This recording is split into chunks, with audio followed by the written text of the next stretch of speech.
Welcome back to another video, guys, and I might have got a little ahead of myself on this one, but I got the General Lee car out in the last video that you saw from underneath the boat. It's still in, a whole bunch of, I don't want to say pieces, but, I didn't put everything back together. Drove it up to a buddy's house, not far, didn't get pulled over, so that's a bonus. But this buddy, Sean, is, new location, still crappy drift cars, and basically he's a welder. He has a better welder than I do. We have our tube bender here. This is kind of where like 3 or 4 of us do a lot of our stuff before I got the boat shed. So I'm working on cage stuff coming up in probably the next couple episodes. At least, this full one. But so this car has a roll bar in it. This is what was under the boat. This will be going back to a seat time car, and this probably doesn't make a ton of sense, but so that cage came from like a pre-bent cage for an E36, but he didn't want it anymore. It was never actually put into the car, so we ended up putting it in this car, kind of making the rear work and everything. But then that is 1 3/4 095 wall tube. We got a really good deal on some 1.5 120 wall DOM tubing, and the tubing bender that we have has an 1.5 die. So in the long run, it is cheaper to take this cage out, basically make another simple one. I probably won't do the X on this one just to keep it even simpler, because this is going to be, I want to say, the backup or the seat time car this year. And we're basically just cutting this cage out, getting it back to exactly what you see now. And then this cage is getting welded into another guy's car, so that makes up part of the cost and time. And like I said, I might have got ahead of myself on this one. So cage is actually already cut out. Went better than expected. So I'm going to start prepping base plates again, grinding down what I couldn't cut off, but I probably got these cut off 1/8 inch or so from where they were welded on. So I feel pretty good about that.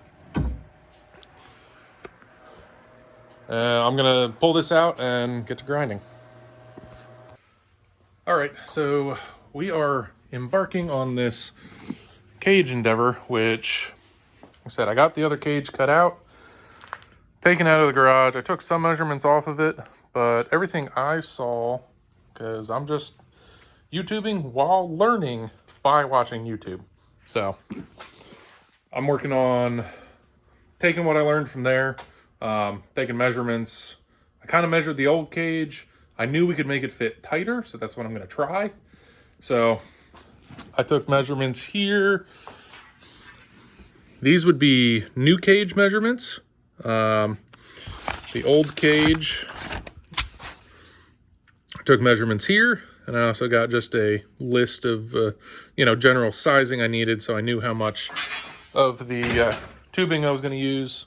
We picked up a bunch of this for a good deal last winter, so other than having to clean it up, which we kind of made like a nice little rotating rig for it, but that's how it's kind of looked like it while it's sitting, and then we cleaned it up last night to prepare. So I'm actually going to use some non-DOM, put it in the bender. Okay, let me backtrack a little bit. We've done a pre-bent cage in a 240, so we didn't have to do any bending there. This original cage in the General Lee car was a pre-bent hoop, and it was just supposed to be down bars, and it was supposed to be like a 6-point with like diagonals. So we did the down bars, and then we made an X in the rear, just for style, and we didn't deal with the door bars because they weren't going to be drift legal anyways. So we've done little bits of cage and tube work here and there. We have not done one from the beginning. So that's kind of where, anxiety levels a little high, just to make sure I get this right and don't waste any material. Gonna do some test pieces with said non-DOM material. Kind of what I saw was Most cage bends, you know, you're in the 30 to 60 degree range. So I'm going to bend a 30, I'm going to bend a 60. That way we can mark on our bender how far in the mount it needs to be mounted to get the bend to land where I want it to be. That way when I actually go to bend the cage, you know, you go 31 inches up and then bend and then another 15 inches and bend. You need to know the distance to subtract to start your bend before it does it to get the right measurements. And that, I don't know yet. With the bender we have, where this is a Woodward Fab, and then it has a Swag, I don't remember the rest of that company name, adapter for air over hydraulic, so you don't have to sit here and crank it. So I'm going to get started. Like I said, I'm probably not going to make this super tutorial because I don't know what I'm doing to start with. But bring you along for the ride and hope I don't screw up. But I don't have high hope. It's been a long night, guys, but we're making good progress. Since this is the first time we're using the tubing bender, we had to do kind of what I saw was do a 30 degree bend. This is usually what you're using for like your first bend in the hoop, and then I marked where our die sits, where the center of it is, and then I did the same with a 60, and I tried to get these two exact to your, you know, floor up to the window.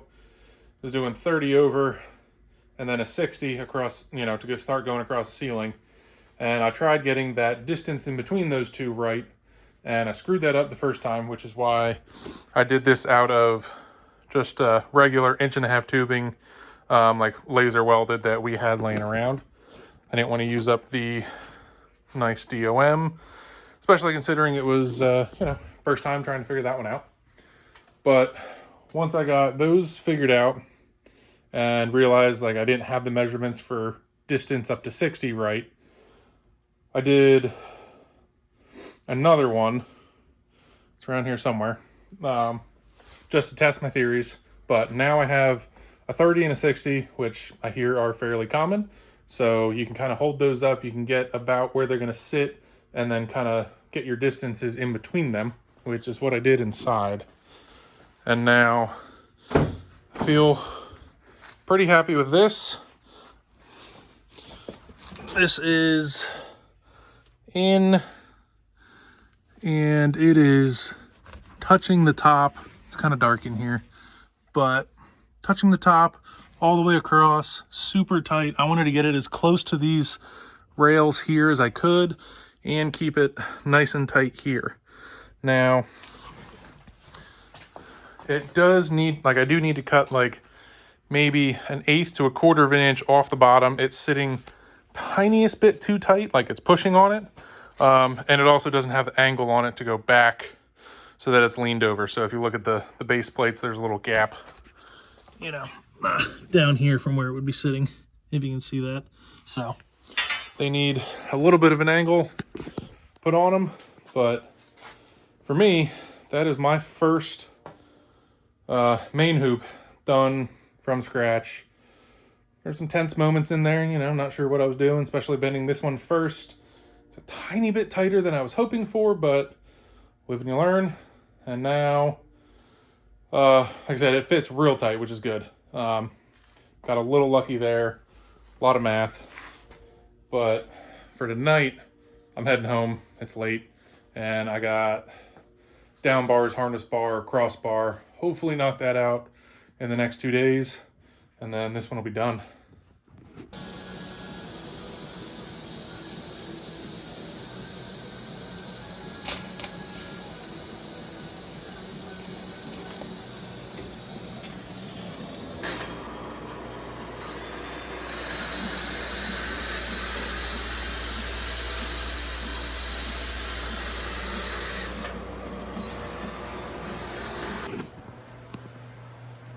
It's been a bit since I did an update, and things on my side are going well.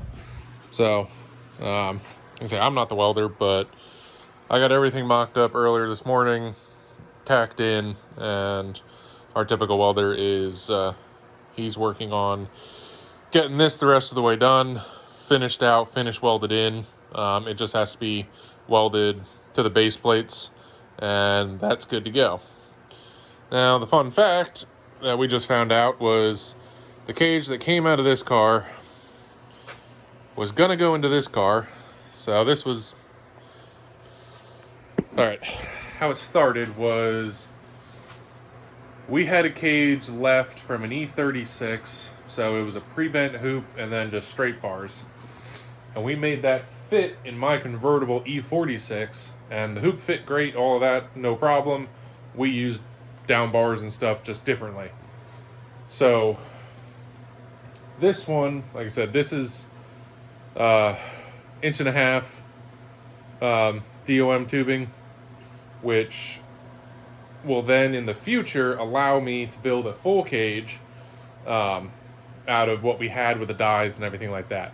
So the one that we just took out of here is 1.75 inch DOM tubing, which I went to basically at the drift events. I found somebody that was willing to buy that, and then buy it, and for a fee I was gonna put it into their car. Well, fun fact, I guess when you get it to fit in an E46, what started as an E36 hoop for a coupe does not fit into an E36 convertible. I should have taken video while we had it in here, but you can kind of see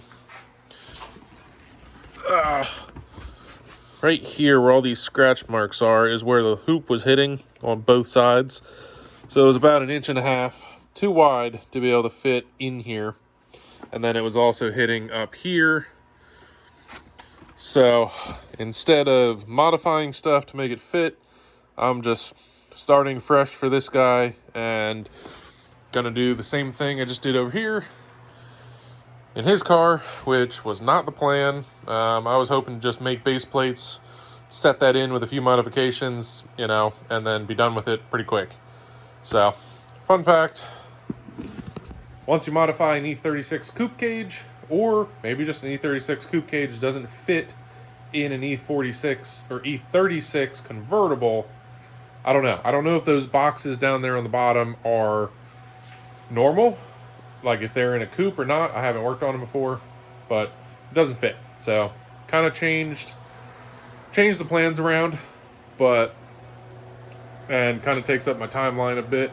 I wanted to be past these two cars by this weekend, which isn't going to happen now, but I'm going to get cranking on this. Probably won't film this much, and then I'm pretty much going to call this one done. He just has to finish up the final welding, and then I'm going to go take it back to my shop, throw a coat of paint on it. I still have to put hood and bumpers and everything back on this car, and then this one is done. So I think that's where I'm going to end this video off. It wasn't as, coherent as I wanted it to be, but still trying to figure out what the good things to film are and what, is just filler and do too many time lapses.